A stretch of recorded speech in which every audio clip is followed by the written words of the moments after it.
दोस्तों स्वागत है हमारे जियोपॉलिटिक्स के इस चैनल जारांश डेली में। तो दोस्तों चीन जिस भी देश को कर्ज देता है उस देश का कंगाल होना तो तय है। ये बात तो जग जाहिर हो चुकी है, क्योंकि चीन कर्ज देता ही इतनी महंगी ब्याज दरों पर है और जो भी देश चीन के कर्ज को वापस नहीं कर पाता तो चीन उस देश के प्राकृतिक संसाधनों पर कब्जा कर उनका अवैध रूप से इस्तेमाल अपने फायदे के लिए करता है। और अब चीन के कर्जदारों में पाकिस्तान और श्रीलंका के बाद मालदीव का भी नाम जुड़ने वाला है। जी हाँ, आपने सही सुना। जिस तरह से पाकिस्तान कंगाल हो चुका है, ठीक उसी तरह से चीनी के कर्ज के बाद अब मालदीव भी होने वाला है। लेकिन इन सब के बीच अब मालदीव को कर्ज देना चीन के लिए खुद गले की हड्डी बन गया है, क्योंकि चीन की अर्थव्यवस्था का ताज अब खुद खतरे में है। तो पूरी खबर क्या है, आओ डिस्कस करते हैं हम इस वीडियो में। तो दोस्तों, जिस पाकिस्तान में चीन ने अरबों डॉलर का निवेश किया है, वह आज खुद कंगाल होने की कगार पर खड़ा है। और अब मालदीव में 2 अरब डॉलर निवेश करके चीन ने भारत का प्रभाव कम करने का जो चक्रव्यूह रचा है, अब मालदीव पर बहुत भारी पड़ने वाला है। चीन की अर्थव्यवस्था पर आए संकट का असर चीन की धीमी होती विकास दर के तौर पर सामने आया है।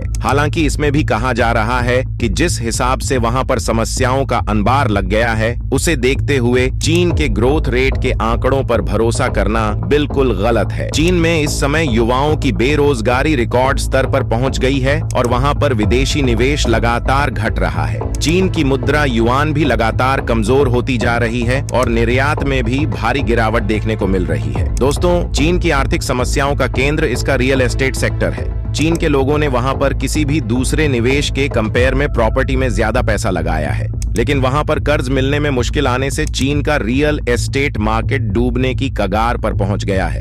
संपत्ति के लिहाज से मालामाल होने वाले लोग घरों के दाम घटने से बर्बाद होने लगे हैं, जिसमें सबसे ज्यादा नुकसान डेवलपर्स को हुआ है। दोस्तों, कुछ समय पहले तक चीन का रियल एस्टेट चीन की कुल संपत्ति का लगभग 1/3 होता था, लेकिन इसकी वैल्यूएशन लगातार कम होने से चीन को इसमें जबरदस्त नुकसान हुआ है। दोस्तों, चीन में जीडीपी के 40% के बराबर रकम निवेश की जा रही है, लेकिन चीन की औसत उम्र में हो रही बढ़ोतरी के मद्देनजर यह फैसला माना जा सकता है। 2000 के दशक की शुरुआत में ये रेट चीन की युवा आबादी के लिए बेहतर था, लेकिन अब बूढ़े होते चीनियों के बीच इतने बड़े निवेश से आउटपुट हासिल करना आसान नहीं है। ऐसा नहीं है कि यह संकट चीन को दिखाई नहीं दे रहा, लेकिन यह संकट कुछ ऐसा था कि इसने आने में तो देरी की, लेकिन जब आया तो इतनी तेजी से फैला कि सरकार के पास इसे संभालने के लिए वक्त और मौके ही नहीं बचे। चीन ने कुछ साल तक अपनी रियल एस्टेट सेक्टर के बुलबुले के सहारे इसे रोकने की कोशिश की,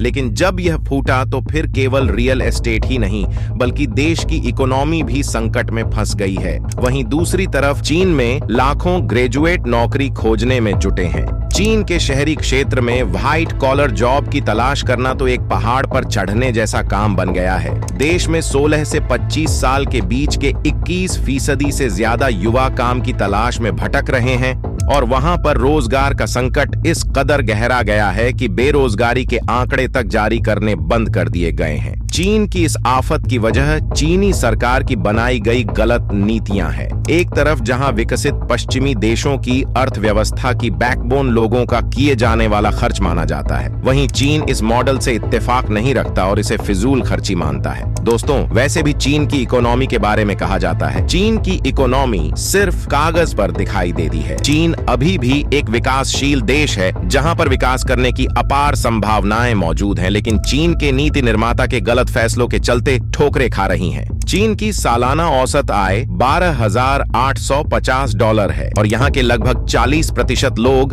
अभी भी ग्रामीण क्षेत्रों में निवास करते हैं। चीन ने पिछले कुछ समय से जारी अपने खराब आर्थिक हालात को छुपाने के बाद पिछले साल पहली बार माना था कि वहाँ पर आर्थिक संकट जारी है। चीन के राष्ट्रपति ने कारोबारी जगत के संघर्ष और नौकरी के संकट की बात भी कबूली थी। चीन पहली बार 10 साल में अपनी आर्थिक चुनौतियों का जिक्र किया था।